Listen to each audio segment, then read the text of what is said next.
మారు మనసు పొందకపోతే వచ్చే నష్టాలేమిటి? మొదటి నష్టం, రోమాపత్రిక 2వ అధ్యాయం 5వ వచనం నేను చదువుతున్నాను. నీ కాఠిన్యమును మార్పు పొందని నీ హృదయమును అనుసరించి ఉగ్రత దినమందు అనగా న్యాయమైన తీర్పు బయలుపరచబడు దినమందు నీకు నీవే ఉగ్రతను సమకూర్చుకొనుచున్నావు. మారు మనసు పొందకపోతే ఉండే మొట్టమొదటి నష్టం ఏంటంటే దేవుని ఉగ్రతకు పాత్రలవుతారు. ఎందుకు? మనిషికి దేవుడు అవకాశం ఇచ్చాడు. చేసే ఆ చెడ్డ పని మానివేయి, నా పాదాలు పట్టుకో, నేను నీకు దేవుని రాజ్యం ఇస్తానని ప్రభు చెప్పాడు. మనుషుడు ఏం చేశాడు? నేను పాపమును వదిలిపెట్టలేను, చేసేదే అని హృదయాన్ని దేవునికి ఇవ్వకుండా తాను తన హృదయాన్ని వాడుకోవటమే కఠిన హృదయం. దేవునికి లోబడకపోతే ఆ మనిషిలో కఠిన హృదయం ఉందని అర్థం. కఠిన హృదయం ఉన్నప్పుడు ఆ మార్పు లేని హృదయం లోపల ఉంది. ఆ మార్పు లేని హృదయం అలాగే కొనసాగుతా చేస్తున్న పాపము మళ్ళీ చేస్తూ పైకి బాగానే ఉన్నాను కదా అనుకుంటూ ఆ పాపమును మాత్రం విడిచిపెట్టకుండా అలా చేస్తూ కొనసాగుతా ఉంటే దేవునికి బాధేసి పిల్లరా, కొన్నిసార్లు పొరపాటును చేస్తాం. ఎవరైనా పొరపాటున తొందరపడి ఒక చిన్న పొరపాటు చేయొచ్చు. మళ్ళీ వెంటనే ప్రభువా నన్ను క్షమించాయా అని ప్రభు యొద్దకు వస్తాం, పశ్చాత్తాపడతాం. అది విధానం, అది సరైన విధానం. ఎవరైనా పొరపాటు చేస్తారు, మాట జారుతారు, ఏదైనా కాలు జారుతారు, ఏదైనా చెయ్యి జారుతారు, ఏదైనా కన్ను జారుతారు, ఏదైనా ఆలోచనలో జారుతారు. వెంటనే లెగిసి ప్రభువా మరి ఈరోజు నాకు చిన్న పొరపాటు జరిగింది నాయనా అని ప్రభువు చెప్పుకొని ఇక రెండోసారి ఆ స్థితి నాకు రానియొద్దు ప్రభువా అని అడిగితే ఆ మనిషి నిజంగా మారుమనసు పొందిన మనిషే. అలా మారుమనసు పొంది మారుమనసులో కొనసాగాలి. కానీ ఒకవేళ మార్పు లేని హృదయాన్ని కనుక అదే విధంగా పెట్టుకుని జీవిస్తే ఆ మానవుడికి ఏముంటుందంటే దేవుని ఉగ్రత అనేది ఆ రోజు తీర్పు రోజు మానవుడు భరించాలి. దేవుని యొక్క ఉగ్రత మానవుడి మీదకి రాకుండా ఒకే ఒక రక్షకుడు యేసయ్య మాత్రమే ఆపాడు. రోమాపత్రిక 5వ అధ్యాయం 9వ వచనంలో, కాబట్టి ఆయన రక్తము వలన ఇప్పుడు నీతిమంతులముగా తీర్చబడి మరింత నిశ్చయముగా ఆయన ద్వారా ఉగ్రత నుండి రక్షింపబడుదుము. చూచారా ప్రియులారా, ఉగ్రత నుండి రక్షణ యేసుక్రీస్తు ప్రభువారే ఇస్తున్నారు. ఎలా ఇస్తున్నారు అంటే మనల్ని రక్షించటానికి, మనము ఉగ్రత పాలు కాకుండా చేయటానికి మన కోసం ప్రభు అమూల్యమైన రక్తాన్ని చిందించాడు. ప్రభు ఆయన రక్తమును చిందించాడు అంటే అర్థం ఏంటంటే ప్రభు ప్రాణం ఇచ్చాడు. యేసు ప్రభువారు దేవుడు ప్రాణం ఒక మానవునికి ఇచ్చినప్పుడు, ఈ మానవుడు అంగీకరించినప్పుడే ఈ మానవుడు ఉగ్రత నుండి తప్పించబడతాడు. అంతకే బైబిల్లో ఉంది, యేసు ప్రభుని అంగీకరించాలి మానవుడు. యోహాను సువార్త 1వ అధ్యాయంలో ఈ మాట రాయబడి ఉందండి. యోహాను సువార్త 1వ అధ్యాయము 12వ వచనం. తన్ను ఎందరూ అంగీకరించిరో, తన్ను అంటే యేసు ప్రభుని ఎందరూ అంగీకరించిరో వారికందరికీ, అనగా తన నామమునందు విశ్వాసముంచిన వారికి దేవుని పిల్లలగుటకు ఆయన అధికారము అనుగ్రహించను. పిల్లరా, ఎవరైతే యేసు ప్రభువుని అంగీకరిస్తారో, యేసు ప్రభునందు విశ్వాసం ఉంచుతారో వారు మారుమనసు పొందిన వాళ్ళే. యేసు ప్రభువుని అంగీకరించిన వాళ్ళు దేవుని కుమారులు, దేవుని కుమార్తెలని దేవుడే పిలుస్తాడు.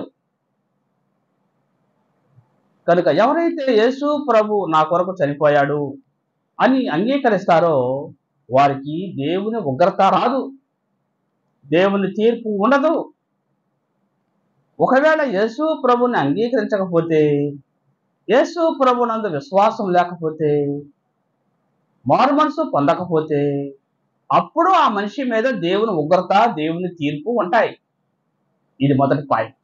రెండవ పాయింట్ చూడండి, దేవుని యొక్క వాక్యం మనం చూస్తే మత్తయి సువార్త 13వ అధ్యాయం 13వ వచనం. ఇందు నిమిత్తము నేను ఉపమాన రీతిగా వారికి బోధించుచున్నాను. ఈ ప్రజలు కన్నులారా చూచి, చెవులారా విని, హృదయముతో గ్రహించి, మనసు తిప్పుకొని నా వలన స్వస్థత పొందకున్నట్లు వారి హృదయము ప్రొవ్వినది, వారి చెవులు వినుటకు మందములైనవి, వారు తమ కన్నులు మూసుకొని ఉన్నారు.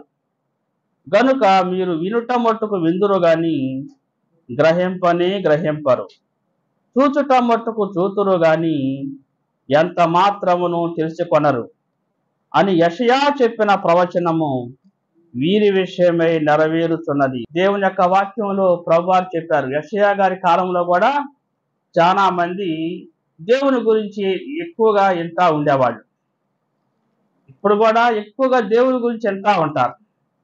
వింటా ఉండటం అలవాటు, కానీ హృదయమును దేవునికి ఎవరు? దేవుణ్ణి చూస్తా మట్టుకు చూస్తారు, దేవుణ్ణి అంగీకరించరు.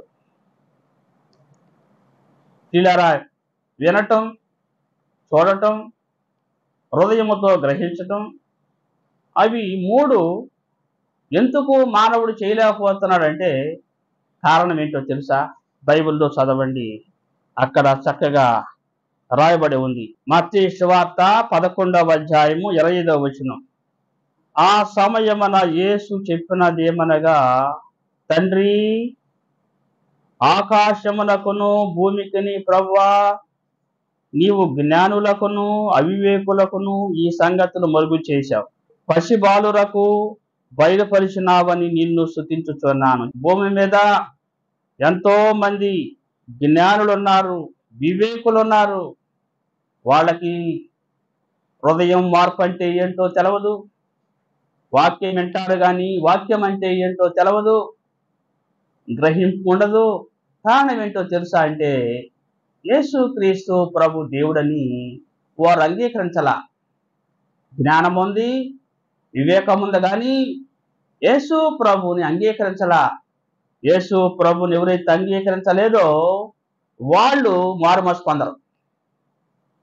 ఎవరైతే యేసు ప్రభుని అంగీకరిస్తారో వారికి అర్థమయ్యింది యేసు ప్రభు దేవుడని, పరలోక రాజ్యానికి మార్గం ఆయనేనని, ఇదిగో పాప జీవితంను వదిలిపెట్టాలని. ఇదిగో వారు ఎంతో పెద్ద జ్ఞానులు కాకపోయినా ఒక చిన్న వర్తమానం వింటేనే మారిపోతారు. అంటే మనకేమర్థమవుతుందో తెలుసా? జ్ఞానులకు ప్రత్యక్షత లేదు, వివేకులకు ప్రత్యక్షత లేదు, పసిబాలులకు ప్రత్యక్షత ఇచ్చాడు. పిల్లరా, పసిబాలుల్లో ఏముంది గొప్పతనం అంటే వాళ్ళు యేసు ప్రభుని వెంటనే అంగీకరించారు. యేసు ప్రభు మాకు దేవుడు, యేసు ప్రభువారు మెస్సయ్య, యేసు ప్రభు తప్ప మాకు ఎవరు మార్గం లేదు అని పసిబాలులకు అర్థమైంది. కానీ జ్ఞానులకి యేసు ప్రభుని అంగీకరించకుండా వాళ్ళు ఏదేదో చేస్తున్నారు. వివేకులకు, జ్ఞానులకు హృదయం కఠినమైంది. అవునా? వివేకులకు, జ్ఞానులకు చెవుల మందమైంది. వివేకులకు, జ్ఞానులకు గ్రహింపు లేదు, కానీ పసిపిల్లలకు అర్థమైంది. ఆ పసిపిల్లలు ఎవరో తెలుసా అంటే యేసు ప్రభువారి శిష్యులు. వీళ్ళ అమాయకంగా అక్షరం మొక్క లేని పామర్లు యేసు ప్రభు శిష్యులు ఎవరు? ఒక్కళ్ళన్నా చదువుకున్నారా? ఒక్క లోకా గారు మాత్రము డాక్టర్ గారు. యోహాను గారు యోధా దేశంలో అధికారులతో పరిచయం ఉన్నవాడు యోహాను గారు. మరి ఈ విధంగా చూస్తే దేవుడు ఏమన్నాడు? పసి బాలురకు ఈ సంగతులు బయలుపరిచావయ్యా అని ప్రభు తండ్రిని స్తుతిస్తున్నాడు ప్రియులారా. ఇప్పుడు చెప్పండి, రెండో కారణం ఏంటో తెలుసా? జ్ఞానం ఉన్నంత మాత్రాన మనుషుడు మారుమనసు పొందడు. వివేకం ఉన్నంత మాత్రాన మనుషుడు మారుమనసు పొందడు. దేవుడు ప్రత్యక్షత ఇస్తేనే మనుషుడు మారుమనసు పొందుతాడు. ఇప్పుడు చెప్పండి, హృదయము కఠినంగా ఎందుకు ఉందంటే యేసు ప్రభువారు నీ మెస్సీయాగా అంగీకరించలేదు కనుక, యేసు ప్రభు దేవుడని అంగీకరించలేదు కనుక వారి హృదయం కఠినమైపోయింది. ఈ రోజుల్లో కూడా ప్రియులారా, యేసు ప్రభుని, నాకు యేసు ప్రభు దేవుడు, నేను యేసు ప్రభుని పూజించాలి, యేసు ప్రభు పాదాలు వదిలిపెట్టకూడదు, యేసు ప్రభు నాకు దేవుడు అని నువ్వు అన్నావంటే నీకు దేవుడు ప్రత్యక్షత ఇస్తేనే నువ్వు ఆ విధానాల్లో ఉంటున్నావు. ఒకవేళ యేసు ప్రభుని ఖాతరు చేయకపోతే, యేసు ప్రభుని పట్టించుకోకపోతే, యేసు ప్రభుని పైన వాడుకుంటే, యేసు ప్రభుని ఏదో వస్తువులాగా వాడుకుంటే నీ హృదయం కఠినంగా ఉంది కనుక నీకు మారు మనసు లేదు కనుక అది నీకు నష్టం. అది నీకు నష్టం. ఇది రెండవ పాయింట్ ఏంటంటే, మొదటిది ఏంటి? మారు మనసు పొందకపోతే ఉగ్రత పాత్ర. రెండోది, యేసు ప్రభువుని అంగీకరించకుండా మారు మనసు పొందకుండా ఉంటే హృదయం కఠినమైపోయింది. రెండోది, హృదయం కఠినమైపోయింది. ఇప్పుడు చెప్పండి, ప్రభు మనకి ఎంత ప్రత్యక్షత ఇచ్చాడు. పసిపిల్లలం మనం. దేవుడు మారు మనసు ఇచ్చి రక్షించి ఇన్ని సంవత్సరాల నుంచి ప్రభువుని ఆరాధిస్తూ చక్కగా జీవిస్తున్నామంటే ఇది దేవుడిచ్చిన భాగ్యం. ఎంతో మందికి ఈ భాగ్యం లేక ఎప్పుడో క్రిస్మస్ పండుగ ఒకసారి వెళ్తారు ప్రార్థనకి, ఈస్టర్ పండుగ ఒకసారి వెళ్తారు.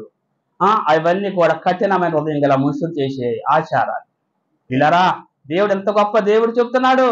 మూడవ దేవుని యొక్క వాక్యం ఏముందంటే, రోమాపత్రిక 11వ అధ్యాయం 8వ వచనం, 7వ వచనం కూడా చదువుకుంటే మనకు అర్థమైంది. అలాగైనా ఏ మగును ఇశ్రాయేలు వెదకున్నది ఏదో అది వారికి దొరకలేదు, ఏర్పాటు నొందిన వారికి అది దొరికెను, తక్కిన వారు కఠిన చిత్తులైరి. ఇందు విషయమై నేటి వరకు దేవుడు వారికి నిద్రమొత్తు గల మనసును, చూడలేని కన్నులను, వినలేని చెవులను ఇచ్చి ఉన్నాడని రాయబడి ఉన్నది. ఆత్మ సంబంధమైన గుడ్డితనం, చూడలేని కన్నులు ఇశ్రాయేల్ ప్రజలు కలిగి ఉన్నారు. ఇప్పుడు కూడా ఇశ్రాయేలు దేశంలో ఉన్నటువంటి ఇశ్రాయేలీలు యేసు క్రీస్తు ప్రభు దేవుడని అంగీకరించరు. కారణం ఏంటో తెలుసా? వాళ్ళకి చూడలేని కన్నులు, ఆత్మీయ నేత్రాలు గుడ్డివైపోయినాయి. ఇది మూడవ కారణం. నిద్రమొత్తు గల మనసు వచ్చేసింది. యేసు ప్రభు దేవుడని అంగీకరిస్తే మనసు తెరవబడింది, ఆత్మీయ నేత్రాలు తెరవబడతాయి.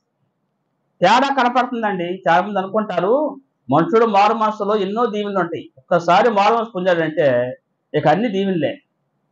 ఆ దీవెనలు ఏంటో తెలుసా? ఆత్మ సంబంధమైన దీవెనలు, వాటితో పాటు భౌతిక సంబంధమైన దీవెనలు ఉంటాయి. మారు మనసుతోనే ముడిపడి ఉంటాయి దీవెనలు. చాలా మంది అనుకుంటారు మారు మనసు పొందకుండా దీవెనలు అంటారు. ఇశ్రాయేలీలు మారు మనసు పొందలేదు కనుక వాళ్ళకి నిద్రమొత్తు గల మనసు. యేసు ప్రభువుని పూజించరు ఇప్పుడు వాళ్ళు. పాత నిబంధనలో తండ్రి అయిన యెహోవా అంటారు, ధర్మశాస్త్రం అంటారు. తండ్రి అయిన యెహోవా, దేవుడు తండ్రి యేసు ప్రభు అని వాళ్ళు తెలుసుకోరు, వాళ్ళకి తెలవదు. కారణం ఏంటో తెలుసా? వారికి చూడలేని కన్నులు ఇవ్వబడ్డాయి. ఎందుకు? ప్రభువుని అంగీకరించకపోతే వాళ్ళు ఆత్మీయంగా గుడ్డేవారు. ఇప్పుడు మూడవ పాయింట్ చెప్పండి. ఎవరైతే మారు మనసు పొందలేదో వాళ్ళకి దేవుని ఉగ్రత ఉంది. రెండోది, ఎవరైతే మారు మనసు పొందలేదో వారి హృదయం కఠినమైంది. మూడోది, ఎవరైతే మారు మనసు పొందలేదో వారు ఆత్మీయ నేత్రాలు గుడితనం అయిపోతాయి. చూచారా? దేవుని యొక్క వాక్యం. నాలుగవది 2వ రాజులు 17:13, వారు ఆయన కట్టడలను,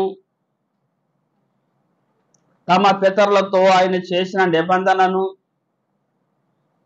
ఆయన తమకు నిర్ణయించిన ధర్మశాస్త్రమును విసర్జించి వ్యర్థమైన దానిని అనుసరించుచు వ్యర్థులై వారి వాడుకల చొప్పున మీరు చేయకూడదని యెహోవా తమకు సెలవిచ్చిన తమ చుట్టూనున్న ఆ జనుల మర్యాదలను అనుసరించి వారి వంటి వారైరి. వారు తమ దేవుడైన యెహోవా ఆజ్ఞలన్నిటినీ అనుసరింపక పోత విగ్రహములైన 2 దూడలను చేసి దేవతా స్తంభములను నిలిపి ఆకాశ సమూహమునకు నమస్కరించి బయలుదేవతను పూజించిరి. మరియు తమ కుమారులను కుమార్తెలను అగ్నిగుండమును దాటించి శకునమును చిల్లంగితనమును వాడుక చేసుకొని యెహోవా దృష్టికి చెడుతనము చేయుటకై తమ్మును తాము అమ్ముకొని ఆయనకు కోపము పుట్టించిరి. దేవుని విడిచిపెట్టారు. విడిచిపెట్టినప్పుడు ఏమైంది? 20వ వచనం చదువు. అంతటా యెహోవా ఇశ్రాయేలు వారి సంతతి వారినందరినీ విసర్జించి వారిని శ్రమ పెట్టి దోపుడు గాండ్ల చేతికి అప్పగించి వారిని తన సముఖము నుండి వెళ్ళగొట్టాను. వీళ్ళు దేవుని ఎరిగిన వాళ్ళై ఉండి దేవుని అనుసరించక చెడుతనాన్ని అనుసరిస్తున్నారు. వారు చెడుతనాన్ని అనుసరిస్తూ విగ్రహారాధన చేస్తూ ఆ విధంగా జీవిస్తూ ఉంటే దేవుడు వారిని విసర్జించాడు. వీరు దేవుని విసర్జిస్తే దేవుడు వారిని విసర్జించాడు. పిల్లరా, 4వది ఏంటో తెలుసా? మనము దేవునికి విరోధమైన పని చేసినప్పుడు మనం మారుమనసు పొందలేదని అర్థం. దేవునికి విరోధమైన ఒక పని చేసినప్పుడు మారుమనసు పొందలేదని అర్థం. మనం మారుమనసు పొందలేదు, దేవునికి విరోధమైన పని చేశాం అంటే మనం దేవుని విసర్జించాం. దేవుని విసర్జించినప్పుడు దేవుడే మనల్ని విసర్జించాడని రాసింది. 4వది ఏంటంటే దేవుడు విసర్జిస్తాడు. మళ్ళీ మొదటి పాయింట్ చెప్పండి. ఎవరైతే పశ్చాత్తాపపడరో, వారి పాపముల విషయమై పశ్చాత్తాపడలేదో, అంటే మారు మనసు పొందలేదో, వారి మీదకి రాబో ఉగ్రత కాచుకొని ఉంది. 2వది చెప్పండి. ఎవరైతే దేవుని వాక్యం వినటానికి చెవులు వారు కఠినపరుచుకొని వినలేదో, విని కూడా గ్రహించలేదో, వారు హృదయం కఠినమైంది. హృదయం ఎందుకు కఠినమైంది అంటే ఇందాక ఉదాహరణ చెప్పుకున్నా. ఎందుకు కఠినమైంది? వివేకులకు జ్ఞానులకు అవకాశం ఇస్తే వాడుకోలేదు కనుక పసిబాలురు అమాయకంగా ఉండే బిడ్డలు ప్రభువుని అంగీకరించారు కనుక జ్ఞానులకి ఆ భాగ్యం అందలేదు. వివేకులు అన్న వాళ్ళకి ఆ భాగ్యం అందలేదు. పసి పిల్లలు అనుకున్న వాళ్ళకి ఆ భాగ్యం లభించింది. ఎందుకో తెలుసా? జ్ఞానులు అనుకున్న వాళ్ళు మారుమనసు పొందల. మాకు అన్ని తెలుసు అన్న వాళ్ళు మారుమనసు పొందల. అందుకే వాళ్ళు హృదయం కఠినమైపోయింది. ఆ 3వ చదువు. ఆత్మ సంబంధమైన గుడ్డితనం యేసు ప్రభు మెస్సయ్య దేవుడు అని చెప్పి ఇశ్రాయేలు ప్రజలు అంగీకరించలేదు కనుక వారు ఆత్మీయ గుడ్డి వాళ్ళు అయిపోయారు. వారి మనసులు గుడ్డివైపోయినాయి. వీళ్ళరా, వారు మనసు పొందకపోతే ఎన్ని నష్టాలు? ఉగ్రత ఉంది, హృదయ కఠినమైంది, మనసులు గుడ్డి అయిపోతాయి. 4వది దేవుడే విసర్జిస్తాడు. ఏమి లేదు మారు మనసు అంటే మనం చెడ్డ అలవాట్లు మానుకోవటం. 2, క్రమంగా దేవుని వాక్యం ఆరాధన అనుసరించటం. నమ్మకంగా మారు మనసు పొందామంటారు, ఆదివారం ఆరాధనకే వెళ్ళరు. అది మారు మనసు అంటారు. మారు మనసు అంటారు, దేవునికి భయపడరు, అన్ని చేస్తారు. అది మారు మనసా? కనుక మారు మనసు అంటే ఏంటి? ఆదివారం ఏ పని లేకుండా సిద్ధపడి దేవుని దగ్గరికి వెళ్ళి ఆరాధన చేసి ప్రభు బలలో పాల్పంపులు పొంది ఆరాధించి ఇంటికి వస్తారు. అపోస్తలుల బోధ యందును, రొట్టె విరుచుట యందును, సహవాసం యందును, ప్రార్థన యందును ఎడతెగక ఉంటారు. ఎవరు వాళ్ళు? మారు మనసు పొంది రక్షణ పొంది బాప్తిస్మం తీసుకున్న వాళ్ళు.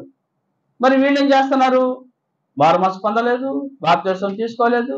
అపోస్తల కార్యములు 2వ అధ్యాయం 41-42. కాబట్టి అతని వాక్యము అంగీకరించిన వారు బాప్తిస్మం పొందిరి. ఆ దినమందు ఇంచుమించు 3,000 మంది చేర్చబడారు. 3,000 మంది బాప్తిస్మం తీసుకుని ఒక్కరోజే దేవుని సంఘంలోకి వచ్చారు. వీరు అంటే ఆ 3000 మంది అపోస్తలుల బోధ యందును, 2 సహవాసమందును, 3 రొట్టె విరుచుట యందును, 4 ప్రార్థన చేయట యందును ఎడతెగక ఉన్నారు. ఇప్పుడు చెప్పండి, దేవుని బిడ్డలకి లక్షణాలు ఏంటి చెప్పమ్మా? మొదటిది ఏంటి? అపోస్తలుల బోధ. అపోస్తలుల బోధ అంటే ఏంటంటే దేవుడు పిలిచిన సేవకుడై ఉండాలి. దేవుడు సేవకు పిలిచిన వాడై ఉండాలి. పిలువబడిన సేవకుడు, దేవుడు ఏర్పాటు చేసుకున్న సేవకుడి దగ్గర వాక్యం వినాలి.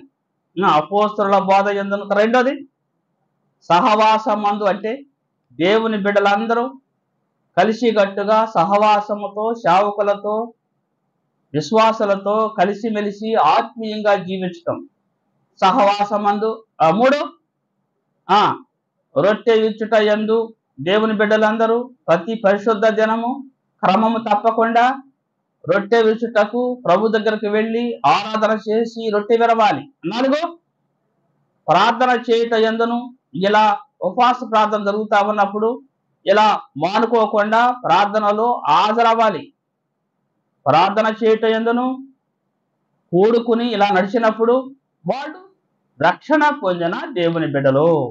ఇప్పుడు మారుమనసు పొందిన దేవుని బిడ్డ లక్షణాలు ఎలా ఉంటాయి? అలా కాకుండా ఏదో గుర్తొచ్చినప్పుడు ప్రభు అని మిగతా టైంలో ప్రభుని పట్టించుకోకుండా ఏదో లోకములు అన్ని చేసి మళ్ళీ గుర్తొచ్చినప్పుడు సేవకుడా మా ఇంటికి రా ప్రార్థన చేయని ఏదో తోచినప్పుడు ఇలా చేస్తా ఉంటే అది మారుమనసు కాదు. అది మారుమనసు లక్షణాలు కాదు. మారుమనసు పొందిన వాళ్ళ విధానాలు వేరు. ఇలా ఉన్నప్పుడే వాళ్ళు దేవుని బిడ్డలు. ఉందా? వీళ్ళ కొంతమంది అండి ఏమి పట్టించుకోరు. అపోస్తలుల బోధ ఉండదు. దేవుడు ఏర్పరచుకున్న సేవకుల దగ్గరికి వెళ్ళరు. రెండోది సహవాసం ఉండదు. సహవాసం అంటే నీకు ఏదైనా కష్టం వచ్చింది అందరూ కలిసికట్టుగా సహాయపడతారు. అది సహవాసం. నాకేదైనా కష్టం వస్తే మీరందరూ నాకు సహాయపడతారు. మాట సహాయమో, చేతి సహాయమో, అది సహవాసం అంటారు. మూడోది ఏంటండి? రొట్టె విరుచుట. ప్రభు యొక్క శరీరమును తిని ప్రభు రక్తము త్రాగి ఆదివారం ప్రభుని ఆరాధిస్తారు. 4 ప్రార్థన చేయుటకు అందరూ కూడుకుంటారు. ఈ లక్షణాలు ఉన్నప్పుడే సంఘం. ఏమీ లేకుండా ఏదో గుడ్డిగా తెలిసి తెలియకుండా అమాయకంగా విశ్వాసులు ఉన్నా, సేవకుడు ఉన్నా అది సంఘం కాదు. అది విధానం కాదు. అది దేవుడు ఒప్పుకోడు. అది పద్ధతి కాదు. ప్రభు అక్కడ ఉండడు. కనుక దేవుని యొక్క సన్నిధి అంటే ఇలాంటి విధానాలు బైబిల్లో రాసి ఉన్నాయి. పిల్లరా, ఇప్పుడు చెప్పండి, మరి మారుమనసు పొందకపోతే ఎన్ని నష్టాలు ఉన్నాయి? మొదటి నష్టం రాబోతున్న ఉగ్రత, అంటే అది నరకము. రెండో నష్టం హృదయము కఠినమయ్యింది.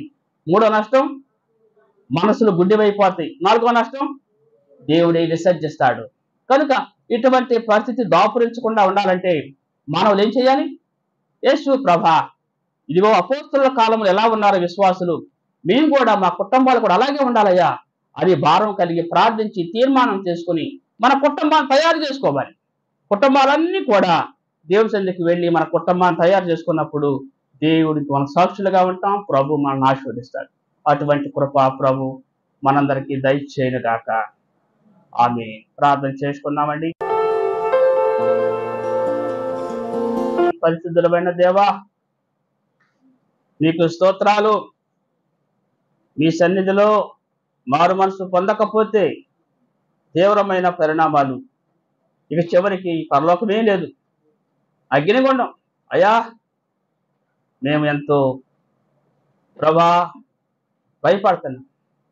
మా బిడ్డలు కుటుంబాలు రక్షణ పొందాలి, మారు మనసు ఇయ్యండి అయ్యా. పసిబాలురుగా మేము ఉండాలయ్యా, పసిబాలురుగా ఉండాలి తండ్రి.